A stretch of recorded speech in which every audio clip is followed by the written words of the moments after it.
ba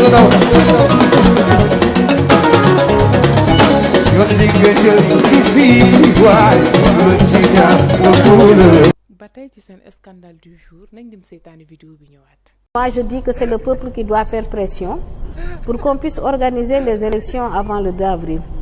Parce que non, il ne peut pas partir parce que j'ai vu un tweet, j'espère que ça vient du président de la République, pour dire que de toute façon, lui, il quitte le 2 avril et qu'il a déjà informé le Conseil constitutionnel.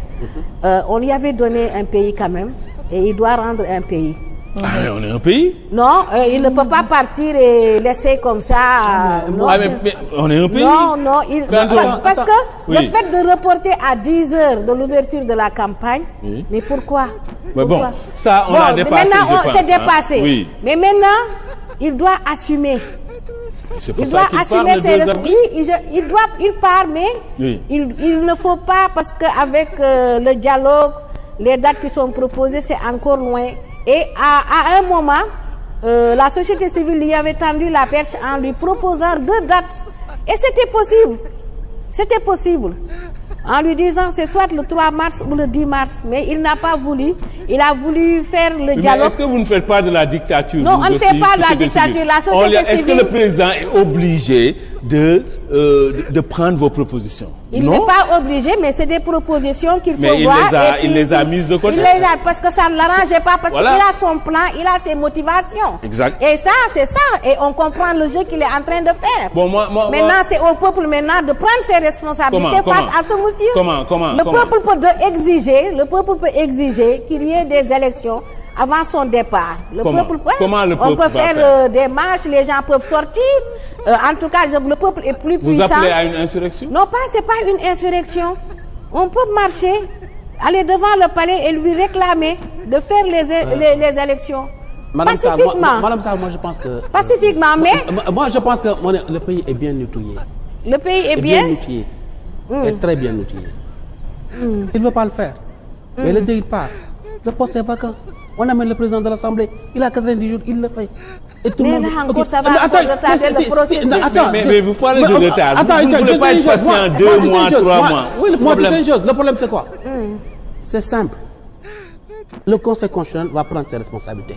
Ces vieux-là, non, ces vieux, ils vont prendre ses responsabilités. Ils ont déjà pris les responsabilités et ils vont le prendre. En tout cas, maintenant, le problème, c'est quoi? Moi, je trouve une chose. Si le 2, le président part, mais le Conseil va le changer et mettre quelqu'un. Parce que ce que quand c'est fini. Tu sais une chose. Moi, je dis sincèrement. On va mettre un président de la transition. Sincèrement, oui, bien sûr. Sincèrement, ce pays-là, c'est bien outillé. Et les vieux-là du Conseil constitutionnel, ce sont des gens qui connaissent les lois. Ils vont faire ce que Quantum, ce que vous dites, moi je trouve que c'est dangereux. Pourquoi? Vous dites le peuple, oui, doit le forcer à organiser des élections le 2. Bon, déjà, le président, c'est pas à lui d'organiser des élections. C'est pas sa prérogative. Ça, c'est 1. 2, l'article 3 de la Constitution du Sénégal dit que c'est le peuple sénégalais qui a la pleine souveraineté. Et cette souveraineté, le peuple l'exerce par 2 moyens. 2 seuls moyens, dit la Constitution. Le référendum ou les représentants du peuple à l'Assemblée nationale. Donc, si vous voulez faire descendre le peuple pour forcer le président à organiser des élections dans des délais aussi courts. Pourquoi c'est court alors que c'était parti? Alors, là, vous faites preuve pour moi. Pourquoi c'est dangereux? Parce que quand même, une autorité, on doit lui donner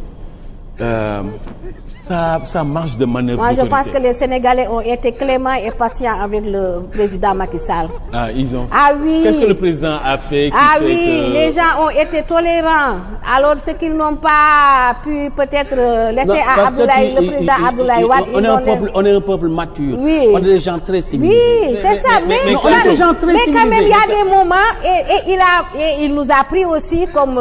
Mais tu sais, comme des gens aussi. Mais tu sais, ce pays, ce pays-là, madame, ce pays, ne vous en faites pas. Check and balance, ça existe dans ce pays. Si au 2, il n'y a pas d'élection, le président, il va partir où il va partir. On va un gars qui va régler le problème. Et ce que Seydou dit, Quantum, c'est réglé. Pour moi, il y a une chose importante. En tout cas, en écoutant Parce que je pense que aussi une des questions ou bien un des problèmes du Sénégal, moi j'ai l'habitude de le dire que je ne suis pas juriste, mais les juristes aussi, en tout cas chacun donne une position donc, et le lendemain c'est quelqu'un qui revient avec une position contradictoire. Alors que tout le monde ne connaît pas aussi. Oui, c'est le problème du droit. Dans beaucoup de pays, c'est ça. Non, c'est le propre du droit. C'est les questions. Et je pense que cette fois-ci, en tout cas, que le Conseil constitutionnel, ils vont bien qui ont toujours été à ses côtés, et comme ils ont reçu beaucoup de coups, j'espère que ça va les réveiller. Ils vont prendre le relais. Macky Sall wax na dëgg de réew lañ la jox te réew nga ñuy delloo mais maman Macky daa war a dem de moom day dem de waaw day dem moom waaw Macky day dem waaw bañ a dem Macky day dem waaw élection moom mënul am fii ak 3 mars démb la woon di waaw tey la 4 di 3 démb la woon le 10 mënul nekk le 2 juin bi parce que c'est pas encore confirmé donc Macky c'est que nag maire bi nag dafa wax loo xam ne nee naa leen Macky manifester mënul ci moom dara nguy damay jëw bàyyil saa yu ma jëwee fii président Macky Sall nga jël affaire bi publier ko direct nguy génn si li nga ne ma ne Macky faalewut kuy manifester faalewul kuy jooy Macky li jëntiwul ku kontaan Macky boppam la kon nag bu ñu génnee waate ci mbedd bi même bu fekkee pacifiquement la ñaan ko si njëkk Macky dañoo bëgg élection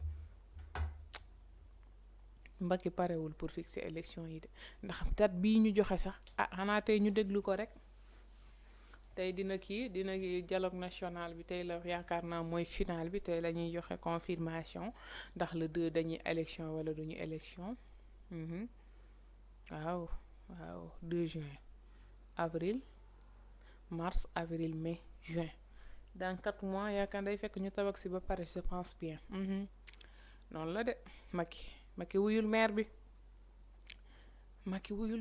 waaye maire Macky manifeste mënul ci moom dara.